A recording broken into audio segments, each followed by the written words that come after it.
بلاقي ستات كتير بتهمل في نفسها وصحتها، ولما تسألها تقول بنسى نفسي وسط دوشة الشغل والبيت والعيال فمفيش وقت.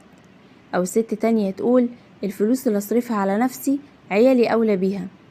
بص يا ست الكل، أولا عيالك اللي بتستخسري في نفسك عشانهم طلباتهم مش هتخلص، وإهمالك لصحتك هيخليها تروح ومش هتقدري تربيهم ولا توفي احتياجاتهم. وجوزك اللي بتوفريله لو لقاكي مرضانة ومش مهتمة بنفسك هيبص لغيرك وهيزهق منك ومن شكلك اللي أهملتي فيه. كان في مثل جدتي دايما كانت تقوله: أهلك يحبوكي غنية وجوزك يحبك عافية. أهلك عايزينك غنية مش عشان تديهم، لكن عشان يطمنوا انك شبعانة ومرتاحة.